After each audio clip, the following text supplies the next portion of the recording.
ये है Gurugram millennium city, नए भारत का चमकता टिमटिमाता प्रतिबिंब, ग्लोबल इंडिया का शोकेस, जिसे मल्टीनेशनल कॉर्पोरेशंस अपना घर कहते हैं। और ये है गुरुग्राम की सच्चाई कुछ घंटे बारिश के बाद। हमारे देश में कोर्ट, कैग, पीआईएल सबको दबा दिया गया है, लेकिन इंद्र देवता कुछ ही घंटों के अंदर करप्शन, धांधली, दलाली की पोल खोल देते हैं। और एक दिन के लिए ही सही, लोगों को टैक्स देने के बाद भी कॉकरोच होने का एहसास भरपूर होता है। दरअसल बेंगलोर और मुंबई की तरह किसी ने गुरुग्राम की हाइड्रोग्राफी को ध्यान से पढ़ा ही नहीं। यह शहर एक टाइम पर शहाबी रिवर बेसिन का एक हिस्सा हुआ करती थी, जहां सीजनल लेक्स हुआ करते थे।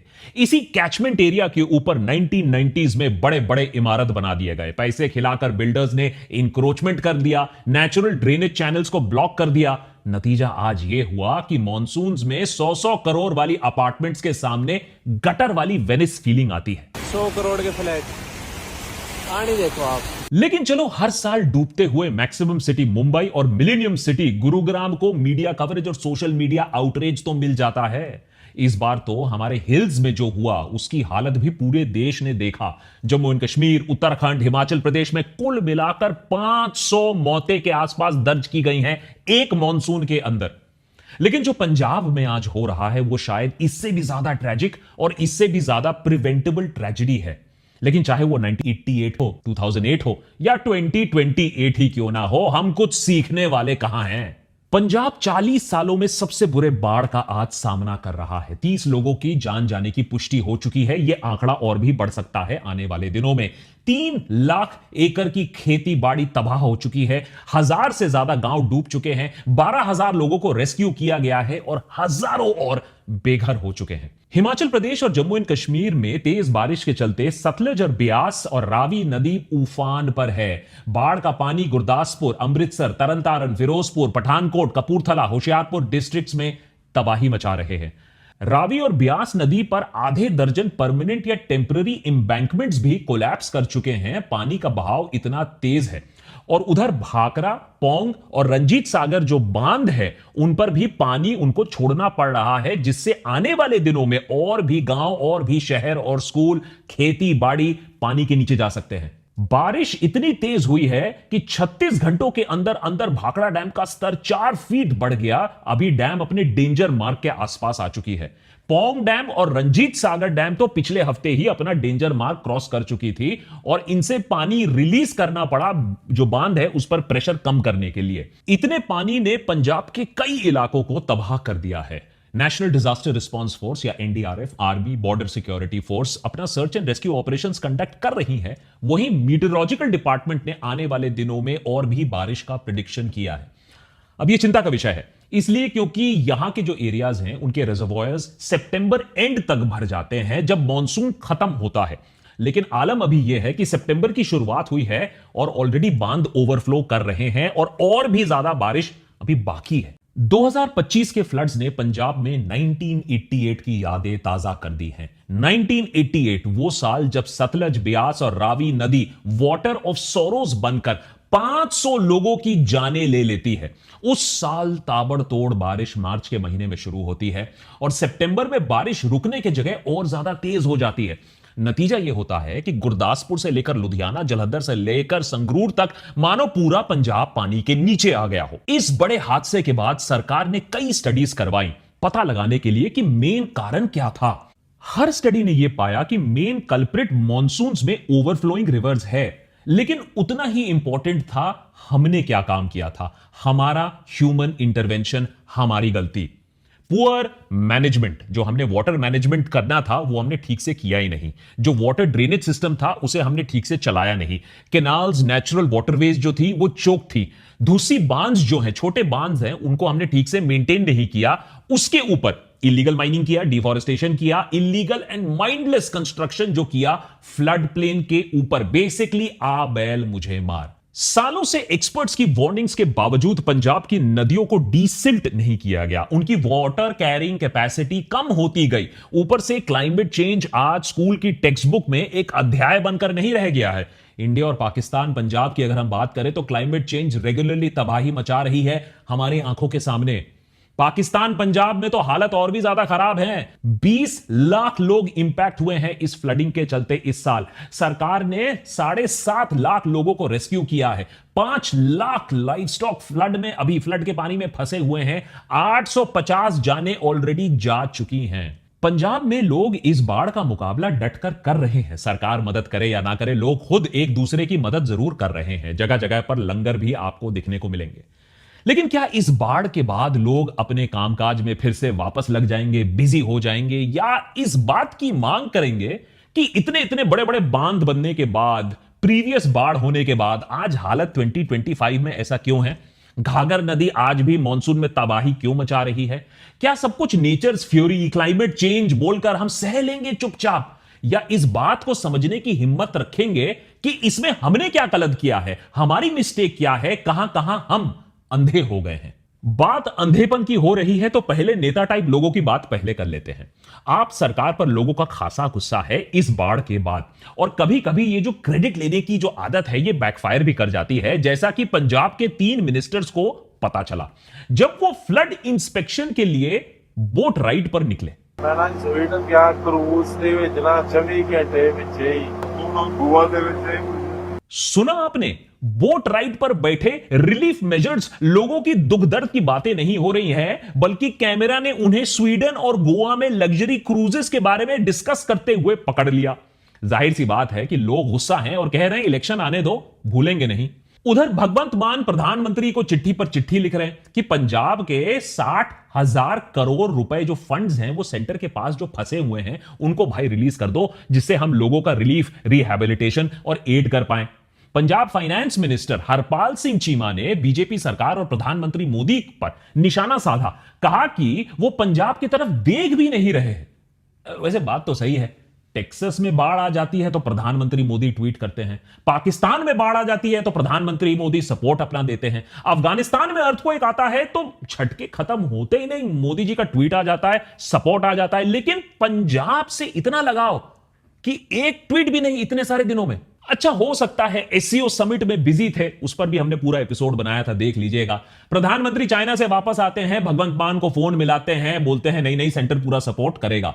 लेकिन एक बात तो साफ है, वार्निंग होते हुए भी आप सरकार ने समय रहते हुए सही कदम नहीं उठाए थे। लेकिन ऐसा नहीं है कि भगवंत मान सरकार कोई भी काम नहीं कर रही है, नहीं नहीं, अरे ठोस कदम उठा रही है। जैसे कि अपने ही पार्टी के सनौर एमएलए हरमीत सिंह को अरेस्ट करवाकर, दरअसल हुआ ये, एमएलए हरमीत सिंह ने अपनी ही आम आदमी पार्टी सरकार के खिलाफ ना कुछ बातें कह दी। अब उन्होंने कड़ी निंदा कर दी अपने पार्टी के एक्शंस के बारे में, और ये कि दिल्ली लॉबी जो है वो पंजाब के मामलों में दखलंदाजी कर रही है। हरमीत सिंह चाहते थे कि भगवंत मान उन अफसरों को ड्यूटी से हटा दे जिन्होंने फ्लड से पहले सही एक्शन नहीं लिया। अब सही एक्शन नहीं लिया तो उससे हुआ क्या, उनकी कंस्टिट्यूएंसी में 11 गांव थे वो डूब गए। अब जो गांव के लोग हैं उनका गुस्सा उन पर फूट पड़ा। अब वो अपने बचाव करने में अपनी ही सरकार को क्रिटिसिज्म करने लगे।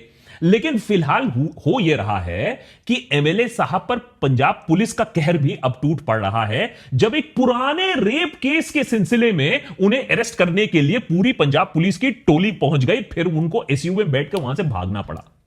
देखिए, हर आपदा में राजनीतिक पार्टियां अपना अवसर ढूंढती हैं।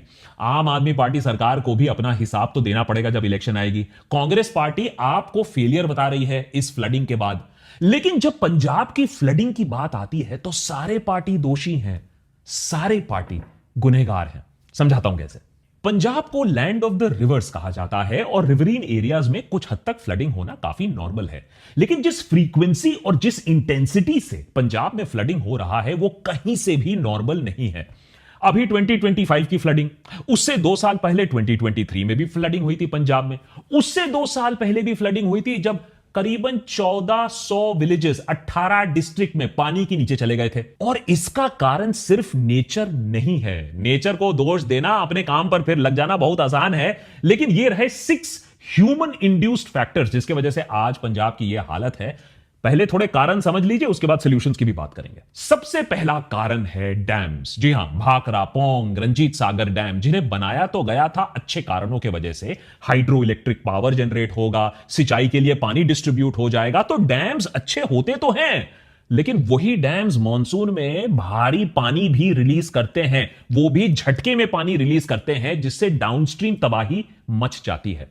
भाखरा डैम दुनिया के सबसे विशाल, सबसे प्रसिद्ध बांधों में उसे गिना जाता है। यहां इतना पानी स्टोर होता है, इतना पानी स्टोर होता है कि सतलज नदी बस एक सूखी हुई धारा बनकर रह जाती है। अब सालों से लोगों ने क्या किया, इसी सूखे हुए रिवरबेड पर फार्मिंग करने लगे और घर भी बसाने लगे। लेकिन जब बाढ़ आती है, जब बांध में पानी भर जाता है, जब फ्लडगेट्स को खोला जाता है, तो यही घर, यही खेत तबाह हो जाते हैं और साथ ही साथ ये जो पानी जिसको ब्लॉक फील करता है, पानी दूसरे जगहों तक भी पहुंच जाता है। दूसरा कारण, एक्सेस रेन वाटर को संभालने के लिए ड्रेन्स, सीजनल रिवरलेट्स और एम्बैंकमेंट्स बनाए जाते हैं, लेकिन उन्हें मेंटेन करना बहुत जरूरी होता है। इस साल रावी और ब्यास के एम्बैंकमेंट्स कोलैप्स कर जाते हैं। जब बांध अपनी पानी तेजी से छोड़ता है तो ये एम्बैंकमेंट्स टूटने के चांसेस और भी बढ़ जाते हैं, और उसके ऊपर आपने मेंटेनेंस तो की नहीं, तो हुई ना तबाही का फॉर्मूला। तीसरा कारण, 2020 में department of mines and geology, government of Punjab की रिपोर्ट की बात कर रहा हूं। उन्होंने 2019 के फ्लड्स के ऊपर एक मेजर रिपोर्ट निकाली, कारण निकाला कि सिल्ट एक मेजर रीजन है पंजाब में फ्लडिंग की वजह से। नदी अपने बहाव में, आपको मालूम है, सिल्ट कैरी करती है, इससे फर्टाइल प्लेन बनते हैं, उसी फर्टाइल प्लेन पर खेती होती है। यह बेसिक जियोग्राफी है। लेकिन इंसानों ने रिवर को कंट्रोल करने के लिए दोनों साइड पर एम्बैंकमेंट्स बना दी ऊंची ऊंची। नतीजा यह हुआ कि सिल्ट अब एक बहुत छोटे और बहुत पतले कॉरिडोर में जमा होने लगा, और इसका नतीजा होता है कि नदी की जो वाटर कैरिंग कैपेसिटी होती है वो कम हो जाती है। अब पानी है भाई साहब, वो तो अपना रास्ता कहीं ना कहीं ढूंढ ही लेती है, और भारी नुकसान फिर किसानों को सहना पड़ता है। अब पंजाब सरकार को इस रिपोर्ट को देखकर, इस रिपोर्ट को पढ़कर एक डीसिल्टिंग प्रोग्राम शुरू करना था, क्योंकि इससे नदी की वाटर कैरिंग कैपेसिटी 15,000 से 50,000 क्यूसेक तक बढ़ सकती थी। एक छोटा एग्जांपल देता हूं। सतलज नदी 416 किलोमीटर का बहाव है, 1500 मीटर्स का इसकी चौड़ाई है। वाटर कैरिंग कैपेसिटी बोले तो 2 लाख से 3 लाख क्यूसेक है इस नदी में। लेकिन सिल्टिंग की वजह से, सरकारी रिपोर्ट बोल रहा हूं, सिल्टिंग की वजह से नदी की कैपेसिटी कम होकर 80 से 90,000 क्यूसेक रह गई है।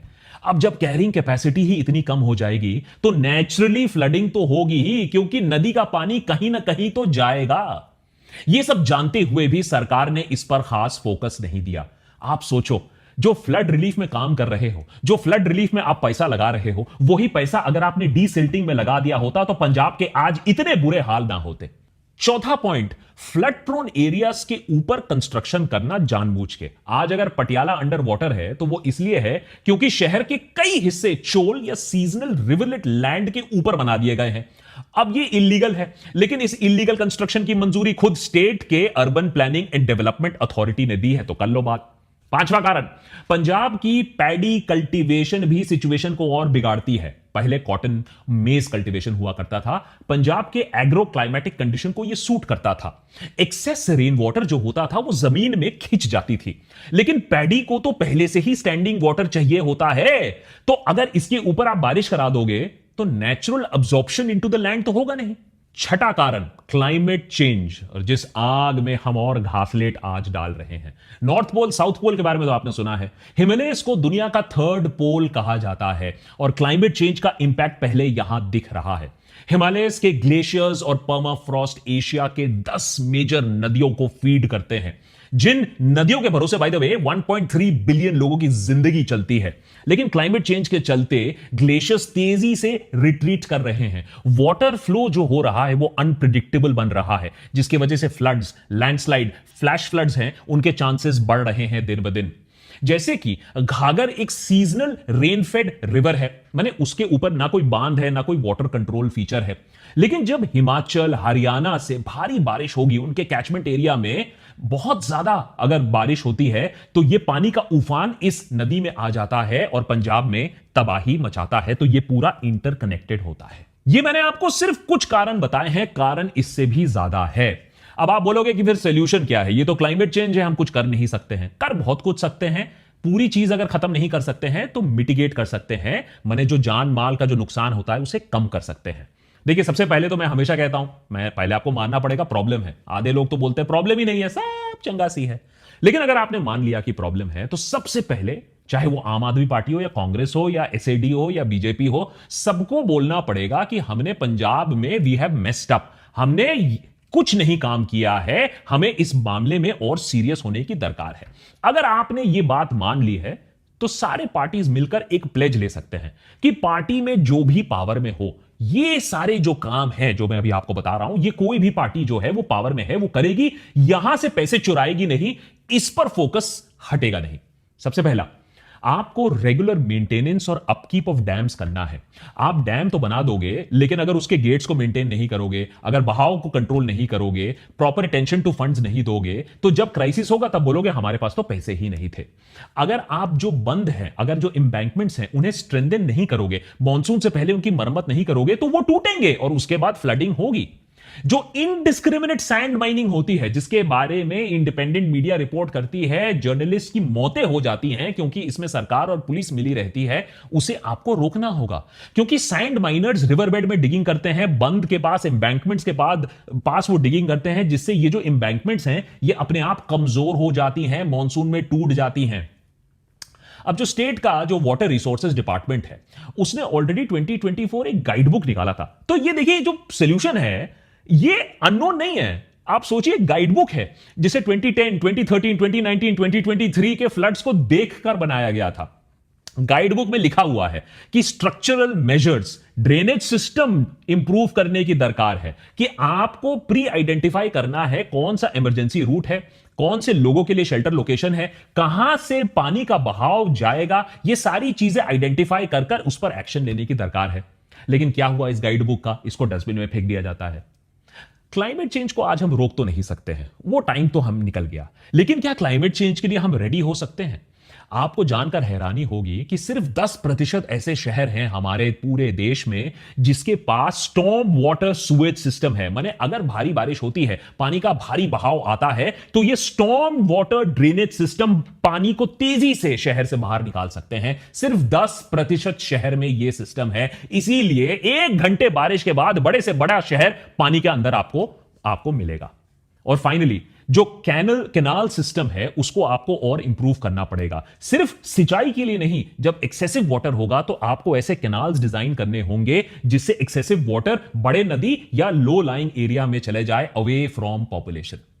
ये सारी चीजें की जा सकती हैं। इन सारी चीजों के लिए पैसे भी हैं, टैक्स का पैसा बहुत है सरकार के पास, लेकिन कहीं ना कहीं फोकस नहीं है, क्योंकि हम बहुत ज्यादा पॉलिटिक्स खेलते हैं, अस वर्सेस देम, 80-20 का खेल हम खेलते रहते हैं। लेकिन याद रखिए, जिस दिन नेचर 80-20 का खेल खेलने लगेगी, अस वर्सेस देम का खेल खेलने लगेगी ना, हमें अपनी औकात याद आ जाएगी। तो अभी भी समय है। ये सिचुएशन देखो, कहां मुंबई डूब रहा है, कहां एनसीआर डूब रहा है, कहां हिल्स में यह हालत हो रही है, कहां पंजाब की यह हालत खराब है। नेचर ने वार्निंग तो बहुत दे दिया है। अभी इसको देखकर भी अंधे रहोगे, इसको देखकर भी आपस में ओछी पॉलिटिक्स खेलना चाहोगे, खेलोगे, लेकिन फिर अपने आप को अंडर वाटर जरूर पाओगे। Hello, how are you? I am under the water. Please help me. Here too much raining. ਦੇਖੋ ਜੀ ਪੰਜਾਬ ਦੇ ਵਿੱਚ ਕਿਵੇਂ ਮੀਂਹ ਆਇਆ ਹੋਇਆ ਹੈਗਾ, ਲੋਕ ਡੁੱਬ ਰਹੇ ਨੇ। ਕਿੱਥੇ ਕਿੱਥੇ ਬਾਰਿਸ਼ ਹੋ ਰਹੀ ਹੈ ਕਮੈਂਟ ਕਰਕੇ ਜ਼ਰੂਰ ਦੱਸੋ। ਵੀਡੀਓ ਵਧੀਆ ਲੱਗੇ ਤਾਂ ਚੈਨਲ ਨੂੰ ਸਬਸਕ੍ਰਾਈਬ ਤੇ ਵੀਡੀਓ ਨੂੰ ਲਾਈਕ ਜ਼ਰੂਰ ਕਰੋ। Thank you so much.